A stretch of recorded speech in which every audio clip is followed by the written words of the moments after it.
በስመ አብ ወወልድ ወመንፈስ ቅዱስ አሃዱ አምላክ አሜን።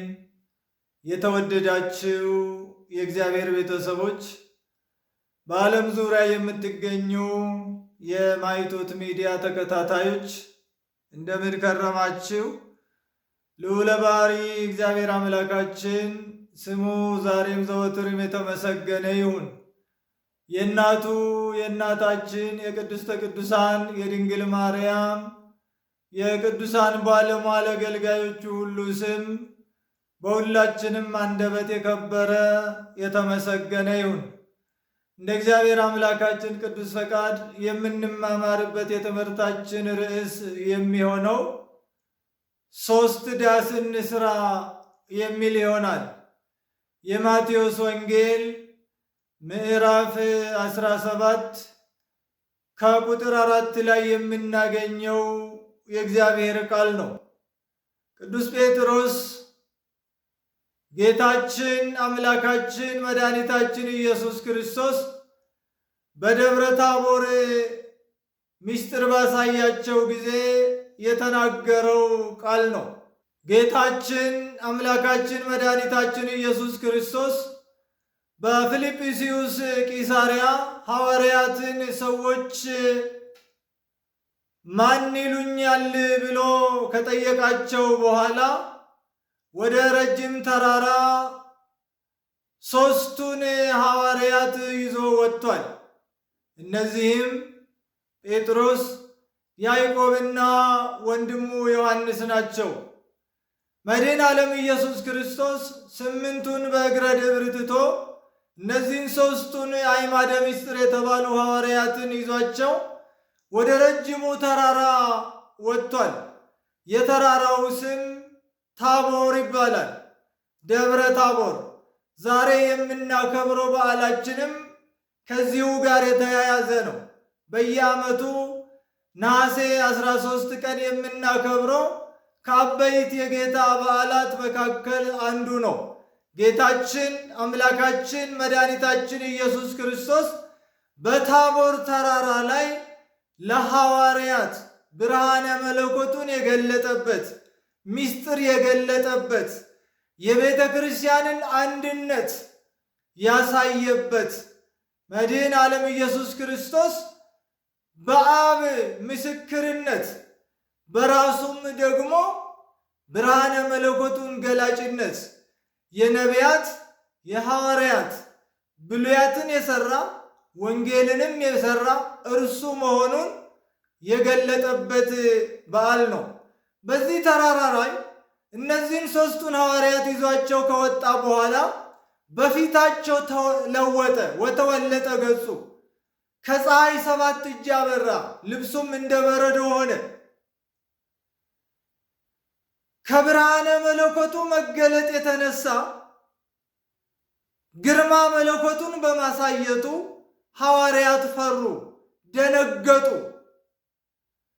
ሙሴና ኤልያስም ከእርሱ ጋር ሲነጋገሩ ታዩ። ሙሴ ከመቃብር፣ ኤልያስ ከብሔረ ሕያዋን መጥተው ከጌታችን ከኢየሱስ ክርስቶስ ጋር ይነጋገራሉ። ለምንድን ነው እነዚህ ሰዎች የተመረጡት? ሙሴ ከመቃብር ኤልያስ ከብሔረ ሕያዋን የመጣው ለምንድን ነው? ጌታችን አምላካችን መድኃኒታችን ኢየሱስ ክርስቶስ ሐዋርያትን የመረጠ የሐዋርያት አምላክ እርሱ መሆኑን፣ የሙታንም አምላክ በአጸደ ነፍስ የሚመራቸው የሚጠብቃቸው እርሱ መሆኑን፣ አምላከ ሔዋንም አምላካቸው እርሱ ራሱ መሆኑን፣ የሔዋን አምላክ የሙታንም አምላክ የሐዋርያትም አምላክ የነቢያትም አምላክ የባሕታውያንም አምላክ የደናግላንም የማዕስባንም አምላክ እርሱ መሆኑን ለማሳየት ነው። ሙሴና ኤልያስ የመጡበት የራሳቸው ብዙ ምክንያት አላቸው። ሊቀ ነቢያት ሙሴ ከወዳጅነቱ ከባለሟልነቱ የተነሳ እኔ ባለሟል እባላለሁ እንጂ አይቼ አላውቅምና ፊትህን አሳየኝ ብሎታል። ጌታችን የሰጠው መልስ ፍጡር እኔን አይቶ በሕይወት መኖር አይችልም፣ ነገር ግን በኋለኛው ዘመን መሥዋዕት ሆኜ ስቀርብ በታቦር ተራራ ታየኛለህ ብሎታል። ያን ቃል ሲፈጽምለት ነው። ኤልያስንም እንዲሁ በኋለኛው ዘመን አንተ ምስክሬ ትሆናለህ ብሎታል። ያንኑ ሲያሳየው፣ ሲገልጽለት፣ ሲፈጽምለት እናያለን። እንዲሁ ደግሞ ሐዋርያትን በፊልጵስዩስ ቂሳርያ ሰዎች ማን ይሉኛል ብሎ በጠየቃቸው ጊዜ ኤልያስ ይሉሃል፣ ዮሐንስ ይሉሃል፣ ኤርምያስ ይሉሃል፣ ሙሴ ይሉሃል ብለውታል። አሁን ሙሴ መጥቶ አምላከ ሙሴ ይበሉ እንጂ አምላኬን እንዴት ሙሴ ይሉታል አለ። ኤልያስም አምላከ ኤልያስ ይበሉ እንጂ እንዴት አምላኬን አንተ ኤልያስ ይሉሃል ብሎ ለምስክርነት መጥተዋል። እነዚህን ሲያስመሰክራቸው፣ ስምንቱ ደግሞ በእግረ ደብር ከታች ከተራራው ስር ሆነው ይህን ምስጢር ያዩ፣ ይህንንም ቃል ይሰሙ ነበር። ለምንድን ነው እነርሱም ብቻ ይዞ የወጣው ብንል ይሁዳ የእግዚአብሔርን ምስጢር ማየት ስለሌለበት ሐዋርያትን በሙሉ ይዟቸው መውጣት አልፈለገም። 11ዱን ይዞ ወደ ታቦር ተራራ ቢወጣ ይሁዳ ከምስጢሩ ቢቀር ከሞቱ የገባሁት ከምስጢሩ ቢለየኝ ነው ብሎ ምክንያት እንዳያገኝ፣ 12ቱንም ይዞ እንዳይወጣ ደግሞ ይሁዳ ይህን ምስጢር ማየት ስለሌለበት ነው። በእግረ ደብር ያሉት 8ቱም ይህ ምስጢር ተገልጦላቸዋል፣ ቃሉንም ሰምተዋል። ከዚህ በኋላ ነው እንግዲህ ሙሴና ኤልያስ ከክርስቶስ ጋር ሲነጋገሩ እያዩ ሳሉ ሐዋርያት ክርስቶስ ግርማ መለኮቱን በመግለጡ ፊቱ በመለወጡ ሐዋርያት ደንግጠው ወደቁ፣ እንደ ሞቱም ሆኑ። እርሱን በግርማ መለኮቱ አይቶት በሕይወት የሚኖር ስለሌለ በሪት ደመና መታ ጋረደቻቸው። እርሱም መጥቶ ዳሰሳቸው፣ አይዟችሁ አትፍሩ አላቸው። የክርስቶስ የምሕረት እጁ ዳሰሳቸው። የክርስቶስ መድኃኒት እጁ ዳሰሳቸው። የፈውስ እጁ ዳሰሳቸው። የጽን ኃይል እጁ ዳሰሳቸው።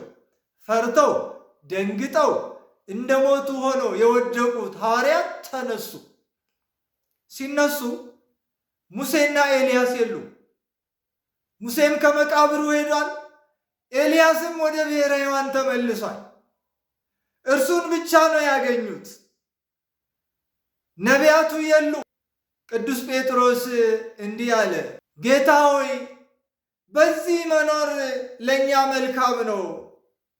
ፈቃድ ቢሆን 3 ዳስ እንስራ፣ አሃደ ለከ አሃደ ለሙሴ ወአሃደ ለኤልያስ፣ አንድ ላንተ አንድ ለሙሴ አንዱንም ለኤልያስ እንስራና በዚህ እንኑር። ጌታ ሆይ በዚህ መኖር ለእኛ መልካም ነው አለ። ምክንያቱም ከዚህ በላይ መልካምነት የለም። ጴጥሮስ የሚናገረውን አያውቅም ነበር ይላል። መንፈስ ቅዱስ ያደረበት ሰው፣ የእግዚአብሔር ምስጢር የተገለጠለት ሰው የሚናገረውን አያውቅም ሲባል መላቅጡ ጠፍቶታል፣ ማሰብ ማስተዋል አይችልም፣ አእምሮ ተነስቶታል ማለት አይደለም። ራሱ አስቦ አውጥቶ አውርዶ ተጨንቆ የሚናገር ሳይሆን መንፈስ ቅዱስ ያናግረዋል ማለት ነው። ያን ጊዜ እናንተ የምትናገሩ አይደላችሁም፣ የምትናገሩት ይሰጣችኋል፣ የአባታችሁ መንፈስ ነው የሚናገር ብሎ እንደነገራቸው ሐዋርያትን መንፈስ ቅዱስ ያደረበት ሰው፣ ምስጢራተ እግዚአብሔር የተገለጡለት ሰው፣ እግዚአብሔር የቀረበው ሰው በመንፈስ ተሞልቶ ይናገራል እንጂ አስቦ ተጨንቆ ተጠቦ የሚናገረው አይደለም። የእግዚአብሔር መንፈስ በሱ ላይ ያደረው ያናግረዋል። ስለዚህ በዚህ መኖር ለእኛ መልካም ነው አለ። አንተ ብንታመም እየፈወስከን፣ ብንራብ እያበላህን ህብስት አበርክተን፣ ብንሞትም እያስነሳህን በዚህ መኖር ለእኛ መልካም ነውና አንድ ዳስ ላንተ እንስራ፣ ንግበር 3 ማኅደረ። ለሙሴም አንድ ዳስ እንስራለት። ሙሴም እንደ ወትሮ እንደ ልማዱ እንደ ግብሩ ባህር ከፍሎ ደመና ጋርዶ መና አዝንቦ ውሃ ከዓለት አፍልቆ ጠላት ገድሎ ቢመጣ እንዲህ እየጠበቀን በዚህ መኖር ለእኛ መልካም ነው። ወአሐደ ለኤልያስ ኤልያስም እንደ አመሉ ሰማይ ለጉሞ ዝናብ አቁሞ በጠላት ላይ እሳት አዝንቦ ደግሞም ዝናብ አዝንቦ በዚህ መኖር ለእኛ መልካም ነው። እመሰ ትፈቅድ ንግበር ሰለስተ ማኅደረ ብትፈቅድ ጌታ ሆይ 3 ዳስ እንስራ አለ። ከዚህ በላይ ምን መልካም ነገር አለ? ክርስቶስ ባለበት ከመኖር፣ ነቢያት ካሉበት ከመኖር፣ ሐዋርያት ካሉበት ከመኖር፣ ምስጢራተ እግዚአብሔር ከሚገለጥበት ቦታ ከመኖር ሌላ ምን ነገር አለ? ስለዚህ በዚህ መኖር ለእኛ መልካም ነዋል። የተወደዳችሁ የእግዚአብሔር ቤተሰቦች ለእኛም በዚህ መኖር መልካም ነው። በቤተ ክርስቲያን መኖር ክርስቶስ ባለበት፣ ሐዋርያት ባሉበት፣ ነቢያት ባሉበት ሙታን ወሕያዋን አንድ ሆኖ እግዚአብሔርን በሚያመልኩበት እግዚአብሔር በሚመለክበት ስፍራ መኖር፣ ሕያዋን ስለ ሙታን ሙታን ስለ ሕያዋን በሚጸልዩባት በቤተ ክርስቲያን መኖር ለእኛ መልካም ነው። ደብረ ታቦር የቤተ ክርስቲያን ምሳሌ ነው። ነቢያት ሐዋርያት በአንድነት መገኘታቸው ቤተ ክርስቲያን የሐዋርያት የነቢያት አንድነት ጉባኤ መሆኗን ያጠይቃል። አንድም ቤተ ክርስቲያን የተመሰረተችው በሐዋርያትና በነቢያት መሰረት ላይ መሆኑን ነው። በሐዋርያትና በነቢያት መሰረት አስቀድማ በነቢያት ትንቢት የተነገረላት የተሰበከች፣ በኋላም በሐዋርያት መሰረት የተሰበከች የተሰበሰበች የተሰራች የጸናች ናት ቤተ ክርስቲያን። በዚህ በታቦር ተራራ ላይ ክርስቶስ አለ፣ ሐዋርያት አሉ፣ ነቢያት አሉ። ቤተ ክርስቲያን የእግዚአብሔር ቤት ናት ስንል የእግዚአብሔር አገልጋዮች ነቢያት ትንቢት የተናገሩ ይወርዳል ይወለዳል ብለው የተናገሩ ሱባኤ የቆጠሩ ትንቢት የተናገሩ ምሳሌ የመሰሉ ነቢያት የሚገኙባት ከክርስቶስ ተምሮ ከሱ በኋላ ዓለምን ዞሮ ያጣፈጡ ሁሩ ወመሃሩ የተባሉ የሐዋርያትም የነቢያትም አንድነት መሆኗን። ለዚህ ነው ሐዋርያው ቅዱስ ጳውሎስ በነቢያትና በሐዋርያት መሰረት ላይ ታንጻችኋልና ያለው። በሐዋርያትና በነቢያት መሰረት ላይ ታንጻችኋል። የመሰረቱም ራስ ድንጋይ የማዕዘኑ ራስ ክርስቶስ ኢየሱስ ነው። እናንተም በዚህ ላይ መንፈሳውያን ቤት ለመሆን ትሰራላችሁ ብሏል። ቤተ ክርስቲያን ምሳሌዋ ናት። አንድም የታቦር ተራራ የመንግሥተ ሰማያት ምሳሌ ናት። መንግሥተ ሰማያት የነቢያት የሐዋርያት አንድነት ሆኖ የሚወርሷት ናት። አንድም በነቢያት ትንቢት በሐዋርያት ስብከት የምትወረስ ናት ቤተ ክርስቲያን። ነቢያት የተነበዩላት፣ ሐዋርያት የሰበኩላት፣ ምዕመናንን የሰበሰቡላት፣ አባጋ ክርስቶስን የጠበቁባት፣ የመገቡባት፣ የሚመግቡላት፣ የሚጠብቁላት። ቅዱስ ጴጥሮስ በቂሳሪያ በፊልጵስዩስ ቂሳሪያ የመንግሥተ ሰማያት መክፈቻ ቁልፍ የተቀበለላት ናት ቤተ ክርስቲያን።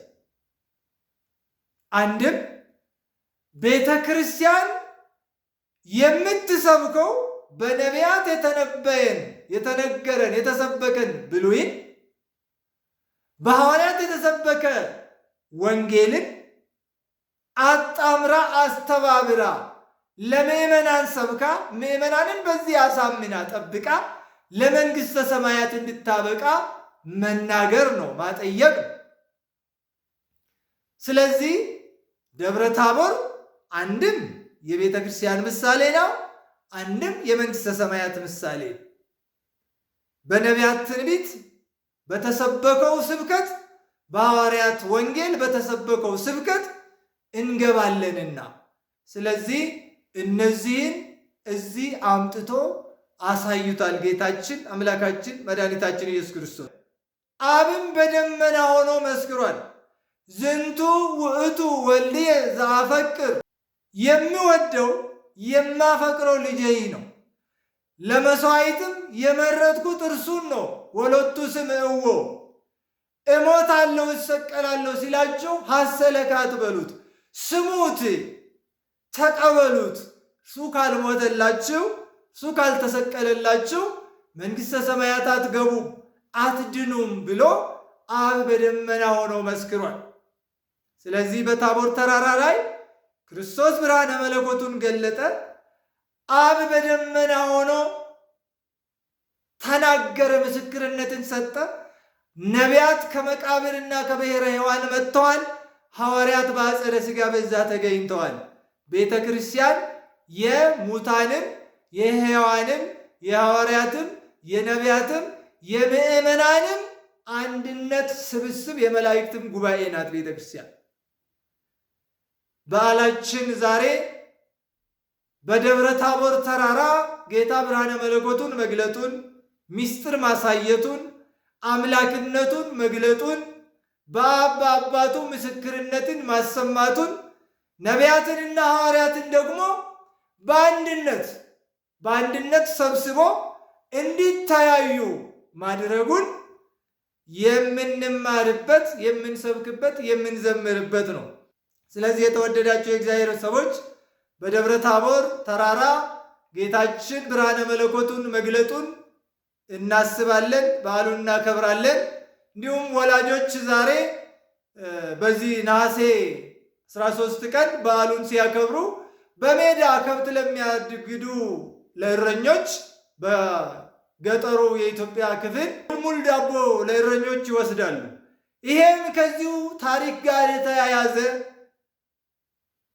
ትርጉም አለው። ጌታ በደብረ ታቦር ብርሃነ መለኮቱን በገለጠ ጊዜ ዓለም ብርሃኑን አለች። እረኞች መምሸቱን አላወቁም። ያ ብርሃን እያንጸባረቀ እያበራላቸው፣ ወላጆች ደግሞ መሽቷል ጨልሟልና ልጆቻቸው ከብቶቹን ይዞ ስላልመጡ ለልጆቻቸው እንዳይራቡ ዳቦ ይዞላቸው መጥተዋል ልጆቹን ፍለጋ። ያንን ለማሳየት ነው። እንደውም ደግሞ እረኞች ጅራፍ ያጨዋሉ። ያንን በደመና የአብ ድምፅ ዝንቱ ውእቱ ወልድየ ብሎ የተናገረው ነጎድጓዳዊ ድምፅን ምሳሌውን ለመግለጥ ነው ጅራፉ። ያንን ለማሳየት ነው። የኢትዮጵያ እናቶችና አባቶች በአጠቃላይ በኢትዮጵያ ያሉ ባህሎች ሁሉ ከክርስትናው የተወሰዱ ናቸው። ያንን ያሳያሉ። ስለዚህ ነሐሴ 13 ቀን በዓለ ደብረ ታቦር ብለን የምናከብረው የተራራ በዓል ሳይሆን የክርስቶስ በዓል ነው። የተራራ በዓል ሳይሆን የነቢያት በዓል ነው። ነቢያት ክርስቶስን በአካል ያዩበት፣ ነቢያት ሐዋርያትን በአካል ያዩበት። አንድም የታቦር ተራራ ወይ ደብረ ታቦር በዓሉ የሐዋርያት በዓል ነው። ሐዋርያት ክርስቶስን ግርማ መለኮቱን ያዩበት፣ ክብሩን ያዩበት፣ የአብን ድምፅ የሰሙበት፣ ሐዋርያት ነቢያትን በአካል ያዩበት ስለሆነ የነቢያትም የሐዋርያትን በዓል ነው። እንዲሁም ደግሞ ጌታችን ብርሃነ መለኮቱን የገለጠበት፣ ሐዋርያትና ነቢያትን ያገናኘበት፣ ቤተ ክርስቲያንን አንዲት አድርጎ በሐዋርያት በነቢያት ስብከት የምትሰበክ የምትጠበቅ የምትኖር መሆኑን የገለጠበት በዓሉ ስለሆነ ታላቅ በዓል ነው። እግዚአብሔር አምላካችን ለሐዋርያት ለነቢያት ምስጢሩን የገለጠ እኛም ለመንግስቱ የሚያበቃ በጎ ሥራ የምንሰራበት ብሩህ አእምሮ ይግረጥልን። በምስጢራቱ ተናኝተን በምስጢረ ሥጋውና ወደሙ ጸንተን እንድንኖር የአምላካችን ፈቃድ ይሆንልን። ይቆየን።